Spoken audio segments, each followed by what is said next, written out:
자, 이번에는 사회 분야 기사로 좀 넘어가 보겠습니다. 이 내용들은 별한봉 변호사가 오늘 유일한 법조이시니까 좀 설명 좀 해주셔야 될 것 같아요. 이게 뭐 다른 재판과 관련돼 있어요.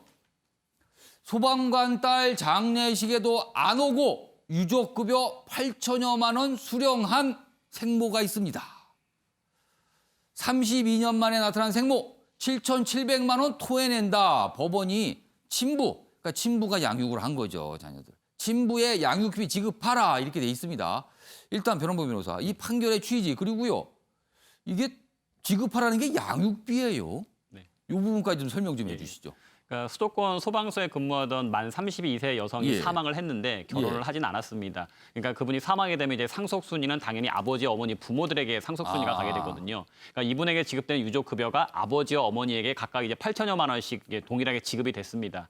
근데 이제 그 딸의 아버지 입장에서는 1988년도에 이혼을 했었는데 그 어머니라는 사람이 그 A 씨가 그 사는 동안에 한 번도 양육비를 주지도 않았었고 찾아오지도 않았었고 엄마로서 역할을 전혀 하지 않았습니다. 근데 그런데도 불구하고 가족 관계비 엄마로 돼 있다고 해서 8천여만 원 가져가는 게 과연 우리 딸의 이 대가를 받는 게 맞느냐라고 이제 분노를 하셨던 거죠. 근데 이제 예. 법상으로는 상속을 받을 수밖에 없기 때문에 어떻게 해야 할까 생각을 하시다가 88년도에 이혼하고 지금까지 한 번도 딸을 찾아오지도 않고 양육비도 주지 않았기 때문에 과거의 양육비를 청구한 겁니다. 그 딸이 88년도서부터 성년이 될 때까지 10여 년의 기간 동안 한 번도 양육비를 지급하지 않았으니까 그 기간 동안 양육비를 지급해라. 과거의 양육비를 이번에 소급해서 청구를 한 겁니다. 그러니까 이 유족급여 명목으로는 다시 받아낼 수가 없으니까 예. 다른 명목으로 그렇죠. 소송 제기를 한 거네요. 예, 그러면은. 예. 그러니까 당연히 이혼을 하더라도 이혼한 배우자는 자식에 대한 면접 교섭권을 가지고 있어서 예. 자식을 볼 수는 있지만 그에 상응해서 또 자신의 양육비를 지급해야 될 의무가 있습니다.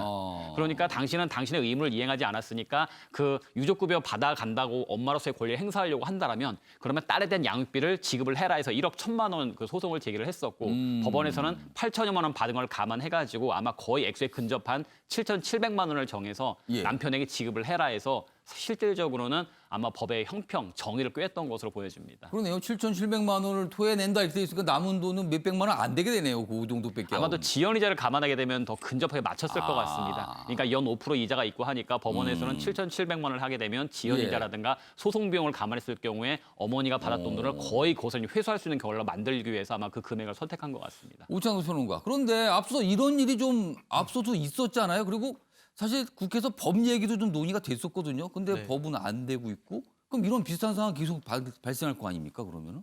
일종의 이제 구하라법이라고 해서 이 부분에 대해서 예. 이제 20대 국회 마지막에 통과되길 바라면서 이제 구하라 씨의 친오빠 분이 예. 국회에서 이제 이야기를 남겼었는데요. 근데 이 부분에 대해서 사실 저 법률적으로 얘기하기보다는 이 부분에 대해서 이제 친부와 친모와 이야기가 정확하게 어떻게 일치할 수 있는 것인가에 대한 문제가 남아 있습니다. 이 부분이 과거 사례도 보면 세월호 참사라든지 우리 연평해전이라든지 예. 천안함 사태라든지 늘 있었거든요. 이 부분에 대해서. 그래서 이 부분에 대해서는 명확하게 진짜 했는지 안 했는지에 대해서 만약에 두 사람만 남았을 때 누가 정확하게 증언을 해줄 수 있을 것인가. 이 부분이 남아 있어가지고. 그러니까 이런 부분이죠. 뭐 32년 만에 나타났다. 그동안 돌보질 전혀 안 왔다. 무관심했다. 이런 부분이네요. 네, 그래서 이런 부분에 있어서 만약에 지금 이제 큰딸이 남아 있었기 때문에 큰딸이 본 적도 없었다 이렇게 증언했을 수 있었지만 예. 만약에 외동이었을 경우에 또 돌아가셨을 때 뭐 생부 친부가 돌아가셨다라든지 일단 친모만 남아 있다. 그럼 이런 부분에 있어서 어떻게 증언하고 확인하고 입증할 것인가에 대한 부분이 명확하지 않거든요. 그래서 예. 입법이 잘 되지 않았던 부분도 바로 그 지점에 있었는데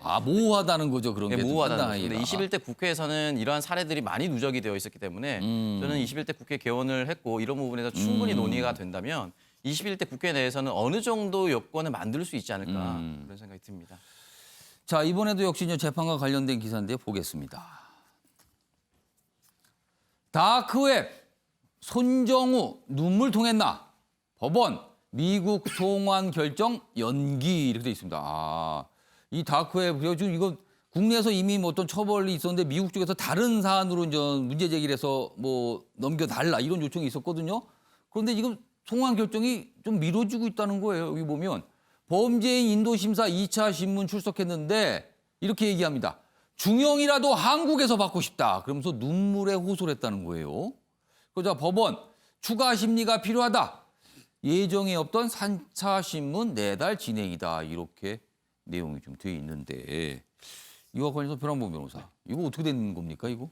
일단은 범죄인 인도 심사는 단심제입니다. 예. 서울고에서 결정을 하게 되면 더 이상 불복할 수 없기 때문에 서울고법 입장에서는 자신들의 결정에 따라서 한 사람의 운명을 좌우하게 되니까 이걸 심도 있게 좀 살펴볼 필요가 있다라는 전제에서 일단 좀 길게 신문을 한번 해보겠다라는 입장이고요. 이것이 왜 관련되냐면 일단 손정우 씨 같은 경우에는 국내에서 그 아동 학대 영상으로 한번 처벌을 받았습니다. 근데 이제 미국에서는 이제 범죄 수익에 대한 부분은 처벌을 받지 않았으니까 미국에서 기소를 하겠다. 범죄인을 인도에 달라고 요청을 했었는데 손정우 씨 입장에서는 분명히 국내에서 그 아동 학대 영상으로는 처벌을 받았지만 미국 가게 되면 범죄 수익을 처벌함에 있어서 분명히 관련돼서 더 중대한 처벌을 받게 될 것이다라는 우려를 할 수밖에 없겠죠. 예. 그러니까 이제 국내에서 사실상 이중 처벌이 될 수밖에 없기 때문에 거기에 대해서 이제 좀 뭔가 대응을 하고 싶어하는 생각이 있을 거고요. 예. 또 미국 같은 경우에는 변호사 비용이 천문학적으로 들어가게 되거든요. 그러니까 이제 뭐 자신이 말도 통하지 않고 돈도 없는 상황인데 미국 가서 거기서 제대로 대응을 못하게 된다라면 뭐 말로는 범죄 수익에 대한 처벌이 이루어지긴 하겠지만 관련된 범죄로 그야말로 종신형을 선고받을 수 있는 상태이기 때문에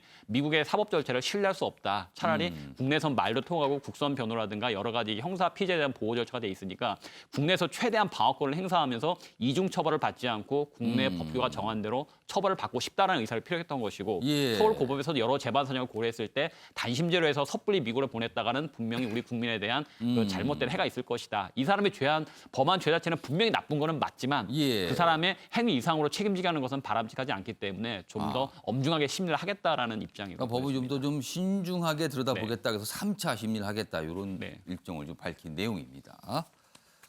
아침에 매일경제는 유튜브로도 생중계되고 있고요. 많은 분들이 댓글을 오늘도 올려주셨습니다. 그래서 몇 가지 댓글을 좀 소개해 드리겠는데 첫 번째 댓글들 북한과 관련된 내용이 있습니다.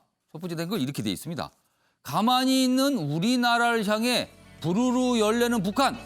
이해의 한계치. 더 이상 돌아올 수 없는 강을 건너지 않길 바란다. 이렇게 준엄하게 글을 남겨주셨고요. 두 번째 댓글은 답답한 사람이 우물 판다는 좋은 속담 되새기자. 이런 글도 있고요. 세 번째 댓글은요. 지금 북한은 무엇인가 매우 급한 상황일 것으로 보인다. 북한은 남한을 두드리면 나올 것이다라고 판단하고 있는 것 같다. 이럴 때 우리의 자세는 지금과 다른 행동을 해야 할 것이다. 이런 조언을 좀 주셨고요. 윤미향 의원과 관련된 내용인데요.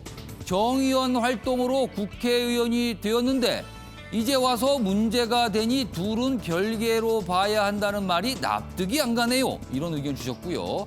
마지막 댓글은 이렇습니다. 30년 전에 국회의원 될 계획을 세우고 정의원 활동함 하고 이제 물음표를 찍어주셨습니다. 자, 댓글 올려주신 시청자 여러분께 감사 말씀드리겠습니다. 자, 이번에는 경제 분야 기사로 좀 넘어가겠습니다. 오늘요, 정부가 부동산 대책을 발표할 예정입니다. 그러면은 현 정부 들어서 20번 이상 지금 발표가 되는 거예요. 계속 나오고 있습니다. 그만큼 부동산 시장 잡기가 어렵다는 뜻일 수도 있고요. 돌려서 얘기하면은 정부의 정책이 통하지 않는다고 또 해석할 수도 있을 것 같습니다. 내용 보겠습니다.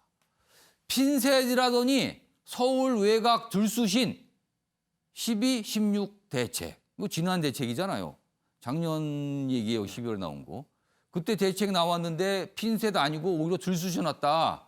여기 보면 최근 6개월 경기도 주요 지역 아파트값 등락률이 내 있는데요. 그 나온 이유 이제 규제를 좀 피한 곳이잖아요. 여기 보면 6개월인데 수원의 경우는 거의 15%가 올랐답니다. 구리 13.5, 안산, 화성, 용인, 군포는 9% 이상. 오산 8% 넘고요. 광명 7% 이상. 이렇게 가고 있답니다. 그러니까 핀셋 아니고 다른 데로 다 갔다는 겁니다. 그런데 오늘 또 대책을 보면은 기존에 나왔던 대책과 유사할 거라고 얘기가 나오고 있거든요. 최영호 의원님. 네. 어떻게 보셨어요? 그러니까 조정 대상 지역이나 규제의 비규제 지역인 부분들은 많이 올랐고요. 지금 말씀하신 뭐 수원구리, 안산, 화성, 용인 등은 많이 올랐고 이제 기존에 이제 투기 과열 지역이 된 데는 뭐 광명, 뭐 하남, 성남 이런 데는 지금 이 잡았어요. 그러다 보니까 분명히 효과는 있는 것 같은데 한 가지 크게 지금 이 미스하고 있는 부분이라고 할까요? 지금 이제 이거 투기 전쟁으로 지금 우리가 이 명명을 해갖고 지금 잡으려고 그러는 거 아니에요? 근데 시중에 풀려 있는 유동성에 대해서 지금 고려를 너무 안 하신 것 같습니다. 아. 갈 데가 없거든요. 지금 예. 주식시장이 좋다고 해서 주식시장으로 갔는데 거기는 위험 자산이기 때문에 항상 이 우리 국민들의 선호가 이 부동산 쪽으로 올 수 있는 부분들이 있는데 그 부분이 지금 굉장히 변수로 되고 있는데 거기에 대한 대책이 없기 때문에 예. 이렇다면 지역 핀셋 뭐 그다음에 요번에 이제 어디를 지정을 해주면요 그 가이드라인밖에 안 돼요. 그 지정을 안 받는 곳으로 또 갈 거 아닙니까? 그렇죠. 그러면. 따라서 진짜로 마지막으로 투기 전쟁을 하려 그러면 전국 단위의 규제를 한시적으로 하는 것도 방법이지 이렇게 두더지 잡기식으로 돌아가는 부분들은 예. 조금 다른 그런 부작용도 나타낼 수 있다고 생각합니다. 지금 주로 정부가 이제 수도권 위주로 어떤 규제를 내놓고 있는데 그렇다 보니까 돈이요 뭉칫돈들이요 충청도 이런 데로 가서 아파트를 뭐 한 번에 몇 채씩 사고 이런 경우까지 발생을 하고 있답니다. 오늘 대책 일단은 기존의 대책과 비슷할 것 같고 뭐 지역을 좀 넓히는 정도일 것 같은데 과연 통할지 오늘 대책 한번 발표 기다려 보겠습니다. 경제 관련 기사 하나 더 보겠습니다. 다음입니다. 25년 전 들었는데 이젠 굿바이 011, 016 역사 속으로 옛날 전화번호군요. 이게 이제 끝난답니다. 2G 서비스가 종료하면서 이 번호도 못 쓰게 된다는데 이거 아쉬움 느끼는 분은 많아요. 옛날에 011 하면은 왠지 이렇게 좀 뭔가 자랑하시는 분도 있었어요. 이 011 번호 쓴다고. 자, 정부 2G 서비스 종료 승인 이게 퇴출됩니다. 다음 기사 하나 더 보겠습니다. 2G 없애도 011, 017 번호 유지를 해주세요. 포기를 모르는 20년 추억의 힘. 이거 갖고 싶다는 분들, 유지하고 싶다는 분들 여전히 있답니다. 내달 27일 SK텔레콤이 종료하고요. 다른 통신사 종료하게 됩니다. 번호에 얽힌 각종 사용 본물인데 이게 정부에서 010으로 통합한다는 정책 벌써 한참 됐거든요. 근데 이분들은 아직까지 갖고 계셨던 거예요. 15년 이상 지속된 정책인데다가 국민 이미 98%가 010으로 갔는데 뭐 이걸 이렇게 봐줄 수는 없는 거 아니냐 뭐 이런 지적까지 나오고 있습니다. 정광 실장님. 그러네요. 이분들한테 아쉬울 수도 있고 뭐 여러 가지 생각이 좀 들리겠어요. 보니까. 그렇죠. 뭐 오랫동안 써왔던 번호니까 예. 상당히 애착이 있겠죠. 예. 그런데 그 뭐 입장을 얘기했듯이 통신 번호가 개인의 어떤 재산으로 예. 귀속이 안 되죠. 그러니까 그렇습니다. 공공재이기 때문에 예. 지금 정책을 피할 수 없을 것 같은데 어쨌든 뭐 그동안에 여러 이제 계도 기간이 거쳐왔기 예. 때문에 한참 됐습니다. 벌써 네, 기간은. 뭐 저거를 어떻게 되돌리기는 굉장히 어렵지 않나 그렇게 봅니다. 오창도 평론가 어떻게 보셨어요? 이 번호 써보셨어요? 오창도 평론가 011? 저 예전에 018 썼던 걸로 기억합니다. 018을 쓰셨구나. 네, 친구 아버지가 이제 사업을 하시는데 예. 제가 만났을 때 우스갯소리 저한테 예. 남자가 20살 이후에 절대 잊지 못하는 번호가 군번 총기번호 011이다 이렇게 얘기하신 적이 있어요. 011도 들어간다 거기에. 네, 그분께는 이제 011이라는 것이 엄청난 이제 자부심이었던 거죠. 그래서 사업하시는데 일단은 저도 사실은 이제 저 몇몇 번호를 유지하기 위해서 통신사가 감당해야 할 금액들이 수천억이기 때문에 지켜줄 수는 없다고 생각하는데 다만 예. 지금 저희가 이제 010에 해당하는 번호를 이동해서 번호가 바뀔 경우에 한 달 또는 2달 정도 이렇게 무료로 문자 서비스를 해주거나 자동으로 연결해주는 서비스를 해주고 있습니다. 예. 만약에 저런 분들 중에 프라이드를 제외하고 사업적으로 큰 타격이 있을 분이 계시다라고 했을 경우에는 예. 연 단위 정도로 조금 계도 더 기간을 길게. 조금 더 길게 해주는 그런 방안을 해서 이제 연착륙을 시켜주는 것이 옳지 않을까라는 생각이 좀 드네요. 그러니까 옛날에 011, 016, 017, 018 이런 번호가 있었어요. 선택할 수 있었는데 그거에 대해서 아직까지도 갖고 싶다는 분들이 남아 있다는 겁니다. 자, 마무리하겠습니다. 폭언에 이어 이번엔 폭파입니다. 게다가 북한의 움직임이 굉장히 빠릅니다. 속도전이라고 할 만한 지금 이 상황, 당혹스러움을 넘어 이제는 위협으로 다가오고 있습니다. 북한의 예측 불가능한 모습이 다시 등장했는데 내일 아침엔 또 어떤 소식을 전해드리게 될지 벌써 걱정이 되는 아침입니다. 시청해주신 여러분 고맙습니다.